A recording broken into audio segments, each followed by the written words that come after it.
రాష్ట్ర వ్యాప్తంగా నిన్న ఖమ్మం పార్లమెంట్ ఎన్నికలు జరిగిన నేపథ్యంలో మొత్తానికైతే ఖమ్మం పార్లమెంట్ పరిధిలో ఉన్న 7 అసెంబ్లీ సెగ్మెంట్కి సంబంధించి మొత్తానికి ఈవీఎం యంత్రాలు మొత్తం కూడా ఖమ్మం పరిధిలో రూరల్ గ్రామీణ ప్రాంతాల్లో ఉన్నటువంటి పొన్నికల్ స్ట్రాంగ్ రూమ్ ఏర్పాటు చేసి శ్రీ చైతన్య కాలనీ మొత్తానికి దీనికి సంబంధించి జిల్లా కలెక్టర్ అంటే ఎన్నికల రిటర్నింగ్ అధికారి మొత్తం కూడా పర్యవేక్షణ చేస్తారు. మరొక ఖమ్మం జిల్లా సిపి కూడా మొత్తం తన ఆధ్వర్యంలో భద్రతా బందోబస్తు ఏర్పాటు కూడా చేయడం కూడా జరిగింది. మొత్తం దీనికి సంబంధించి ఏర్పాట్లు మొత్తం జిల్లా కలెక్టర్ మనతో పాటు ఉంటే మనం మరొకటి చూద్దాం. సార్, ఏర్పాట్లు ఎలా చేస్తున్నారు సార్ దీనికి సంబంధించి?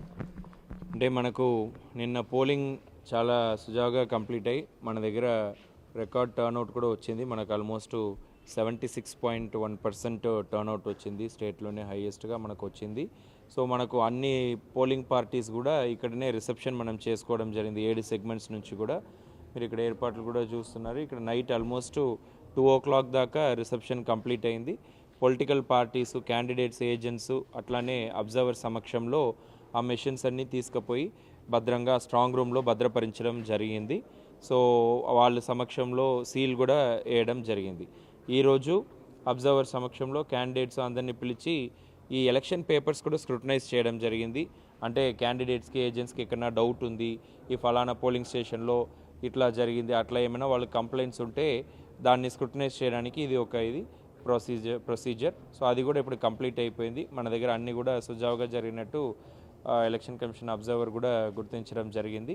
సో ఇప్పుడు అన్నీ కూడా మనం కౌంటింగ్ దాకా ఇక్కడ ఈవీఎంస్ అంతా కూడా ఇక్కడే ఉంటాయి. ఫర్దర్ స్ట్రాంగ్ రూమ్స్ని ఓపెన్ చేయడం అట్లాంటిది ఉండదు. సో మొత్తం కూడా ఇది జూన్ ఇంకా 20 days దాకా ఇక్కడే ఉంటాయి. అట్లానే పోస్టల్ బ్యాలెట్స్ కూడా ఇక్కడ మనం భద్రపరించడం జరిగింది.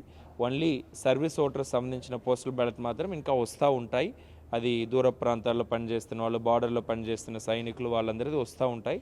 అది అన్నీ వచ్చినదాన్ని కూడా June 3 తీసుకొచ్చి ఇక్కడ మనం స్ట్రాంగ్ రూమ్లో మళ్ళీ కూడా ఆ పోస్టల్ బ్యాలెట్ స్ట్రాంగ్ రూమ్ మాత్రం ఓపెన్ చేసి అక్కడ భద్రపరచడం జరుగుతుంది in presence of candidates and agents. EVMs strong rooms అనేది మొత్తం లాక్ అయి ఉన్నది. ఇక్కడ సీసీటీవీ కెమెరా కూడా మీరు చూడొచ్చు. ఇక్కడ నుంచి పొలిటికల్ పార్టీస్, ఏజెంట్స్ కూడా వాళ్ళు ఇక్కడ 24/7 వాళ్ళ మనుషుల్ని పెట్టి నిరంతరం పర్యవేక్షణ చేయడానికి కూడా ఏర్పాట్లు చేయడం జరిగింది.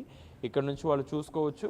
బ్యాచెస్ వారీగా కూడా వాళ్ళు లోపల వెళ్ళి ఎంట్రీ చేసుకొని వాళ్ళు పాస్ ఉన్న వాళ్ళు లోపల వెళ్ళేసి స్ట్రాంగ్ రూమ్ భద్రంగా ఉందా, ఏమైనా ఇష్యూ ఉన్నాయని వాళ్ళు స్వయంగా కళ్ళతో చూసుకోవచ్చు. గత ఎన్నికల కన్నా 2019 జరిగిన పార్లమెంట్ ఎన్నికలకు ఈ ఎన్నికలకు సంబంధించి చూసుకుంటే కాస్త ఓట్ బ్యాంకు తగ్గినట్టు అనిపిస్తుంది. లేదు, ఓటర్ టర్న్అవుట్ మనకు లాస్ట్ టైం కన్నా పెరిగింది ఈసారి. సో ఈసారి డెస్పైట్ ఇంత ఎండ ఉండి ఇట్లా ఉన్నా కూడా మనకు ఓటర్ టర్న్అవుట్ అనేది బాగానే పెరిగింది. సో డెఫినెట్లీ పర్సంటేజ్ పెరిగింది, అబ్జల్యూట్ నెంబర్స్ కూడా చాలానే పెరిగినాయి. సో ప్రజలందరికీ కూడా నేను మీ ద్వారా ధన్యవాదాలు తెలియజేస్తాను. సో మొత్తానికి అది సంబంధించి ఖమ్మం జిల్లా కలెక్టర్తో పాటుగా సిపి మొత్తం కూడా పోలీసులు బందోబస్తు మధ్యన మొత్తం ఏర్పాట్లు చేశారు. మొత్తానికైతే మొత్తం నిరంతరం పోలింగ్ అభ్యర్థికి సంబంధించిన విషయం చూసుకోవచ్చు. మొత్తానికైతే మాత్రం ఇక్కడ ఉన్నటువంటి సీసీ కెమెరా మానిటరింగ్ ద్వారా కూడా అభ్యర్థులకు సంబంధించిన వాళ్ళు మొత్తం కూడా డేటా పరిశీలన చేసుకోవచ్చు అని చెప్తున్న నేపథ్యం అయితే ఉంది. ఇది ఇక్కడ తాజా ప్రెస్ కెమెరా సంపద Bhaskar, big TV Khammam. For more videos like this, subscribe Big TV channel.